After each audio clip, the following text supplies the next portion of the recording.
Bum, bum, bum, bum, bum, bum. Hey guys, Thunder E here, no time delay, and welcome to our season review for Marco Polo Season 2.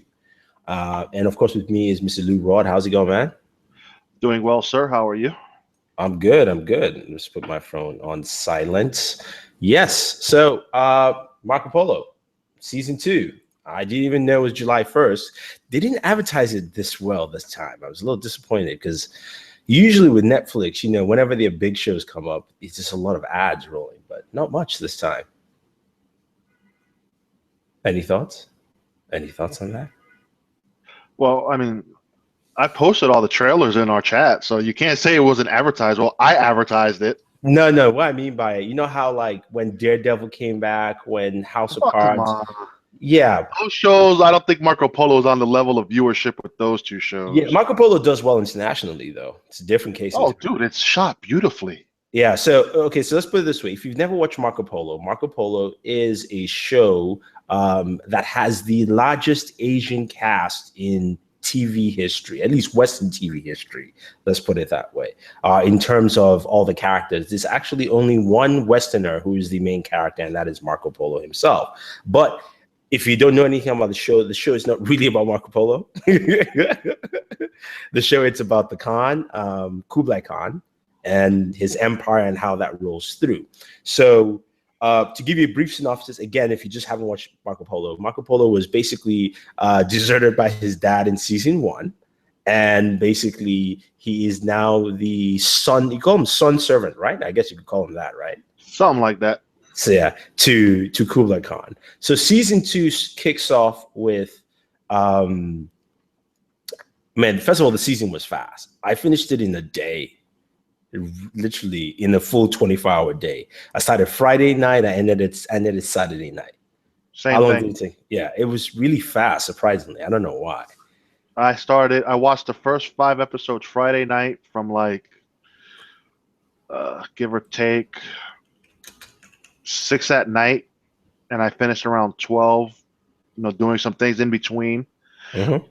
But then I could have kept going, but I was like, nah, let me go to bed. So, And then I got up Saturday, watched the weekly, did my things, and then towards the evening time, I put on. Well, after the weekly, afternoonish time, I watched the rest of Marco Polo. Finished that by like 9 o'clock at night mhm. All when I right. was bored. So how would you describe the season in a nutshell quickly? Like, what would you say? Did you enjoy it? Did you like it? How do you put the season now? I thought the season was great. I thought it improved on season one. It fleshed out some of the characters better. I mean, it was just a fun ride. Shot beautifully. Finding out Hundred Eyes had a little love interest in Michelle Yu or Yo. Yo, yeah, no, he always had. We knew that from the Hundred Eyes episode, but um, yeah, right. The cinematography, Marco Polo is fantastic. The settings that they go to is really good. This season really focused about trying to dethrone the Khan. So last season, the Khan's cousin, Kaidu, basically said he's no longer going to stay. He's going back to the old capital. His bastard son goes over to go try and marry, Kaidu's daughter. Basically, intermarriage is common, at this time, inter But family marriages. let's But be real. He's the son of the Khan, but he's a bastard. They don't look at Kaidu like a cousin. They look at him more as the bastard son. So it was what it was with those two. yeah, And then and then this season, Kaidu decides to take over. He decides to challenge the Khan. So in the Khan age, you can put a public challenge if you're from one of the the great houses, so to speak, and then you have to basically go and go through an election process, some sort of a type of election process, to win the Khan age. And then the other side, Ahmed was planning an insurrection against the Khan. And then we also see the Khan's cousin or uncle. Is he the Christian monk? I think he's his cousin. Let's call him his I'm not cousin. sure who he was, Yeah, but he was a twin to someone. no, he was a cousin because he referred to Kaido's mom as a sister on the same level. So I think they were all cousins there. So his cousin is he's a Mongol, and he's also a Christian, and he has, you see him where he keeps piercing his hand because he's trying to absolve himself from his sins, and his sins are quite dangerous, the worst kind of sins. He likes them young. Yeah, young, way young, and then we see the Pope included in the season. But I think the main focus was, of course, on Ahmed, and Ahmed as a villain really played it well from season one. Well, yeah, you saw that in season one how he built the pieces, and they've played it out in season two, which was great. Yeah, they definitely did. They did a very good job there in lacing it out all together. Also the fact, and also you saw what the carnage was, because for some reason Marco Polo had fallen in love with the idea of the Khan. From last season to somewhere in between this season, he had fallen in love and said that everything he did, the Khan would make the right decision until the Khan killed. Again, everything is spoiler here, guys. So if you're watching this is all spoiler. But the Khan killed the little kid, the little emperor. Oh man, that was rough. That was really bad, because you could tell the Khan. The Khan had put Ahmed in such a high position. Didn't listen to his son. Definitely wasn't going to listen to Marco Polo. He would take Marco Polo's advice, but not necessarily listen to it. And that really affected and showcased, when he suffocated the little emperor. And even Marco Polo was like, he'd lost that, that sense of glow that was on the Khan that he had gone, had disappeared from that point. So that was an interesting part. And then seeing Ahmed's backstory, that was what episode was that? Episode 5 or 7? For what? With his mom? That was his mom? Dude, you did not get it? I didn't really pay attention to it. I thought he was just, with some chick. No, remember he kept on singing that song, right? And then when he hooked up with her, he said, "Where did you learn that song?" She said, I created that song for my son. That's why he killed his mother. Okay, I thought he just killed her because, No, that's why that's why I said, my God, Ahmed, his mother, you didn't even get it. So yeah, it's a very subtle reveal, but it's big to I was amazed by the other reveal that Ahmed was going through. Yes. Yeah. No. Let's save that one. That one was like, whoa, really, dude? No. Let's save that. If you go when you watch it, you're gonna see something else that Ahmed goes through with his concubine. That's a very big reveal. We'll put it there. I really don't want to spoil that. I want people to get the same shock as we did. But his mom was that was the person. That's why, to me, I was like, no wonder he really wants to kill the Khan, because he felt like the Khan had destroyed everything. First he thought the Khan killed his parents, and he got that. It's like, okay, fine, you're a conqueror, right? But remember, he didn't turn evil until that point. Remember, after he killed her, he came back. That's when he started plotting his schemes. Yeah. So I think he had already accepted the fact that the Khan was conqueror. The Khan took him. He wasn't a prince or anything, but took him personally. Remember, he was just a boy. He came from a poor family, and he took him in. So he was like, okay, fine. I've gone through stuff.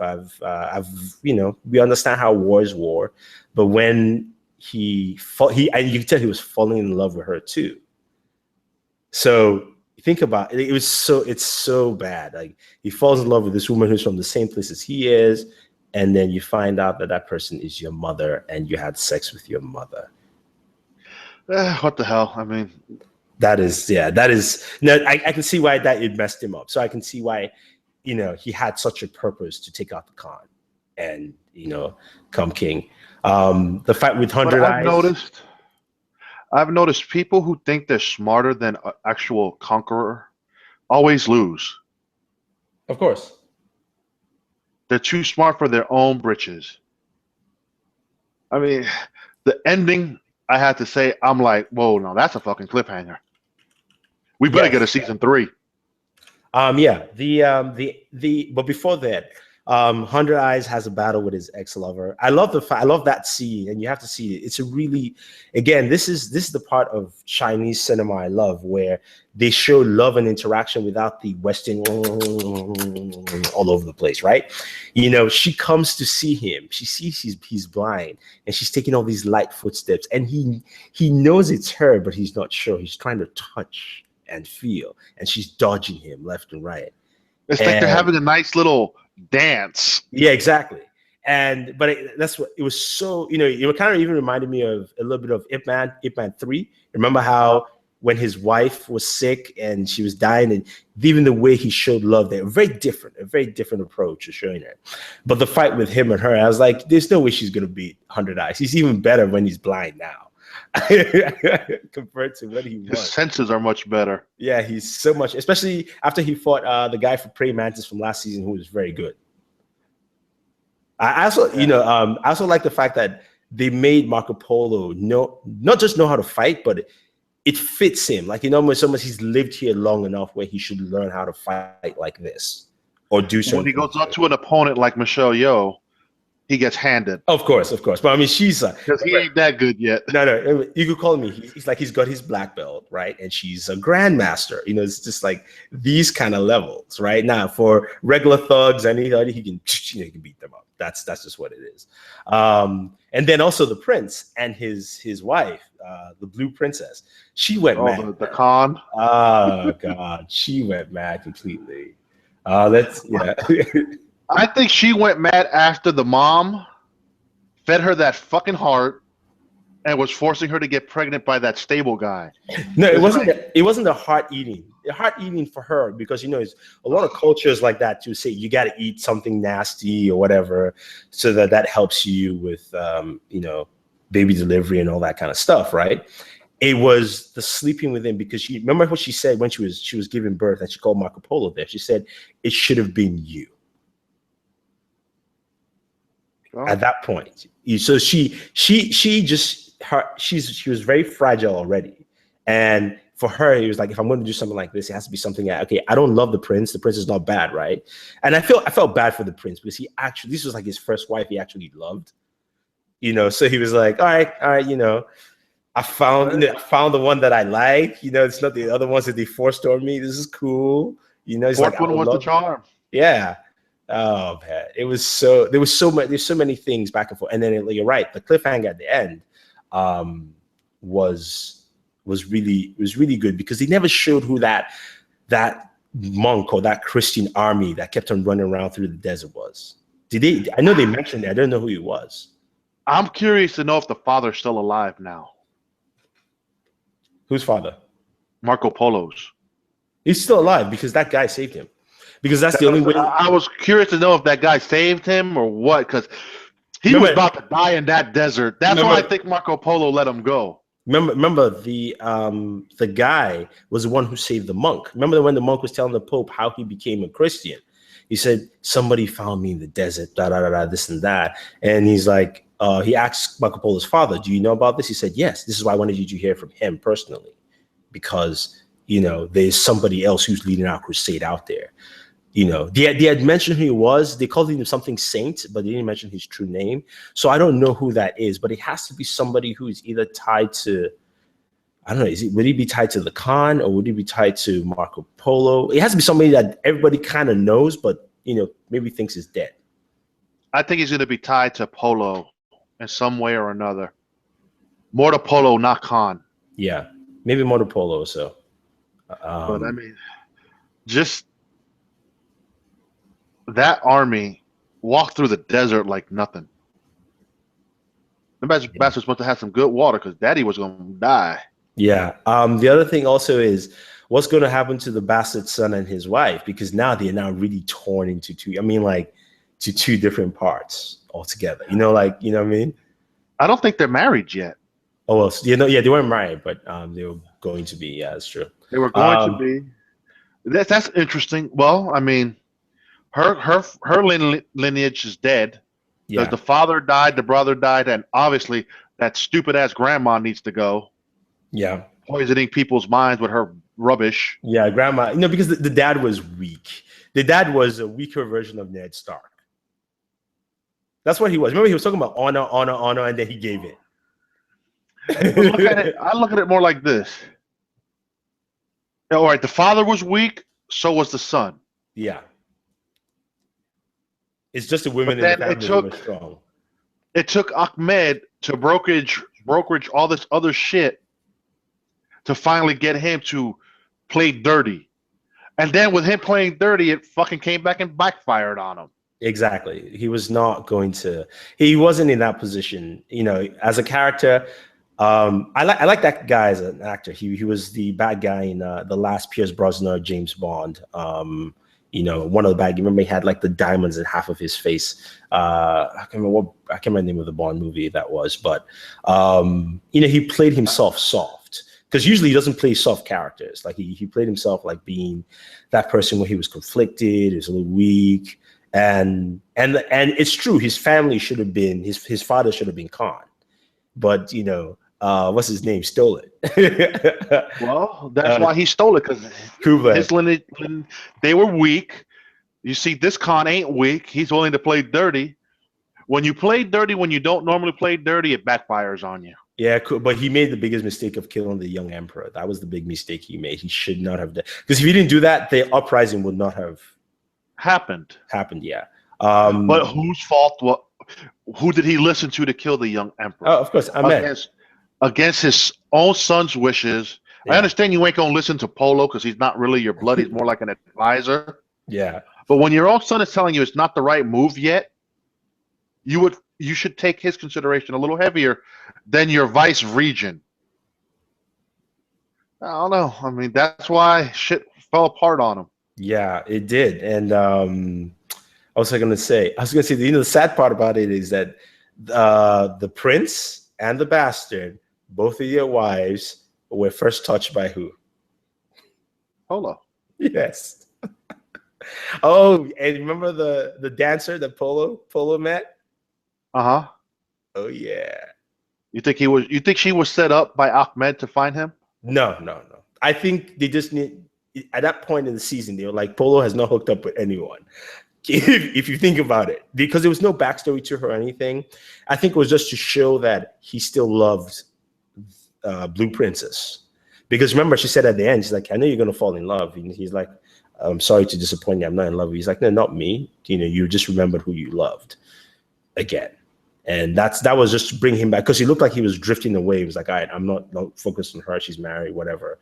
And then she was the one that made him remember her back again. So that's which is, how is he going to react? Because the queen didn't necessarily kill her.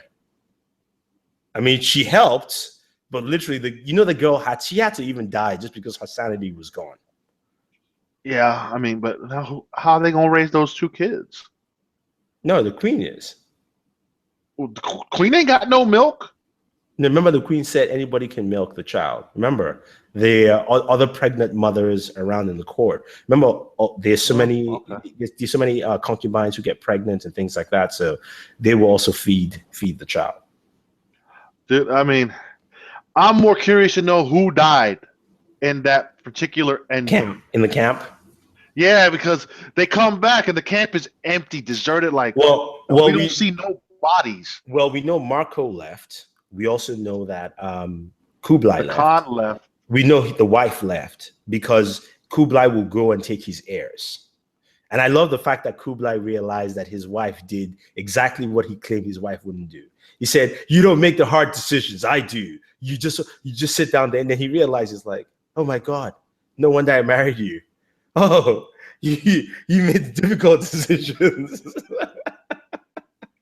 Because remember, it's like 3 wives, no children. And the 4th one, ooh, all of a sudden, it's lucky. Yeah, because it was a stable boy. Yeah. Maybe they should have realized the son was just not packing, bro. Low sperm count. That's what it was. But back then, nobody knew those things, and they won't. His gun wasn't loaded properly. Yeah. So, but it's good, gave him twins, so that's done. Doesn't have to have more kids at this point. But the fact that they have, if he has more kids, it'll be with a new wife. No, it's not even that, dude. the fact that his line has zero royal blood. Because if you think about it, right, Kublai Khan was not supposed to be king, so he's not a royal. He's one of the from the houses, but he's not, royal for king. His wife is also not royalty, because remember the auntie mentions is like, you have no royal blood in you. She's like, yeah, it doesn't matter. So that's basically zero right there. And then of course, the Blue Princess is not really a Blue Princess either. She's a con artist. Yeah. So basically, no one in the throne. So the closest I would say the kid has 1/116, just because Kublai still has the opportunity to gain the crown through election. So you could say that's legitimacy there. So it's like 1/116th, chance, royal blood, in there, which is just ridiculous. But I agree with you. Season 3 has to come. I would say anyone who's watching this, if you've not watched Marco Polo, if you want a good show that really has a well-built backstory and rich world, definitely go see Marco Polo. It is, one of the sad things that happened was there were some scenes where I thought people would die and people didn't die because we just finished watching Game of Thrones. And you know how Game of Thrones, you start watching, you're going, oh, this person's going to die. I can see it. But that's George R. Martin. Yeah, I know. This ain't written by him. Exactly, I know. So I was like, oh my God, somebody's going to die. And then like nothing happened. I was like, come on, Game of Thrones, get out of here. Go away. But yeah, it definitely is a very good show. I would recommend it to anyone because it just has more, it has a lot of depth into it. And it's not just about Marco Polo. And again, if you're looking for something that is not your traditional show, and again, like I said, it packs the most amount of Asian actors I've seen on screen in anything Western at all, completely. And it's just well done, all the way through. It tells a good story. It keeps you intrigued on what's going to happen. Yeah, you go ahead, sorry. It ended, I was like, okay, man, no, this can't be the last episode. I want to know what the fuck happened. Yeah, I know, definitely. So I'll say to Akash, Kyle, Hugo, go watch Marco Polo. Go watch Marco Polo season 1 and season 2. Season 1 feels a little longer. Season 2 kind of just flew by so quickly, but you will absolutely enjoy it. But do this: watch season 1, watch the 100 Eyes episode special, sorry, and then watch season 2. Everything plays in 100 Eyes. If you don't know who 100 Eyes is, he is a monk that was captured by Kublai Khan when he raided Southeast China. And Kublai and the monk made a deal that if the monk works or becomes his servant, and he will not destroy his monastery. Don't worry, because that plays in a lot later. And then the monk trains all of Kublai's kids, except Ahmed. Ahmed didn't get any training. I don't think the barbarian one got any training from him neither. No, he didn't. He only trained the prince and Marco Polo. I guess. Yeah. And he trained a few warriors. Did you notice he was training warriors this season? Yeah, a few warriors. Yeah, that's pretty much it. I had one problem. What? The Ghost Rider horses. Oh, the special effects? Oh, you could tell they weren't on fire. Yeah. I mean, it's not. You're gonna have to up the budget for that. I wish they didn't keep it too close. I wish they had done like from the front, because from the front we see the horses coming. An angle where you don't see it as much. Yeah, and you just see the trail of fire running. I mean, but the question is, dude, I would have thought those horses would have finally collapsed before even getting to the guy. They seemed like they were running forever. Yeah, I know. It looked that way. It completely looked that way. But hey, it was still a good idea there, especially when he's because you noticed it. It was like, okay, that very first shot of the season where the father is giving him a lesson. Yeah, that was Genghis Khan. Were those birds in there? I don't know what they were in that. Those were bats. Oh, okay. And those cages, but it's like, and then he gets the little boy, tied the little thing up, and it's like, and then they lit him up, and voila, the city's on fire within minutes. I'm like, oh shit, that's actually a good strategy. Yeah, it is. Aerial warfare. That's how you have to do it. So, it was a good season overall. The only thing I didn't like was the way Ahmed died. I wanted it to be a little bit more glorious. I get it. There's no way he was going to beat that girl because she was much better fighter than he was. But he wasn't beating any of them. Yeah, he wasn't. I just wish he was a little bit more. I thought his bodyguard was tougher than that. His bodyguard, no, but his bodyguard, there was no. I like the way the show does it, right? The show understands power class. You know how I always complain about Marvel heroes, right? The best fighter in the show is 100 Eyes. Obviously. No one can beat 100 Eyes. Even his lover couldn't beat him either. And he's blind at that, and she got full eyesight. No, and he was being emotional too. This is 100 Eyes not fighting, really. And the thing was, she put some technique on him, and he just broke out of it and still beat her. Exactly. So, and then you now have the fact that, like Marco Polo, there's certain people he can fight. And then the prince should be able to beat that guy because the prince spent so much time. He was his first student. And for the first student and the son of the emperor, you have to make sure that he was a young age too. Yeah, you have to make sure he's your best student also. Because you can see how they reaffirmed it for us when he fought that big guy in the wrestling match. Well, he cheated. Yeah, but he had to use the only technique he could use. Obviously, because he wasn't beating King Kong Bundy over there. No, there was no way. There was definitely no way. But anyway, guys, that's it. That is Marco Polo season 2. Very exciting. It goes pretty fast. Great story. I can't wait for season 3. I hope they do season 3. I hope it does well enough, at least in terms of viewership.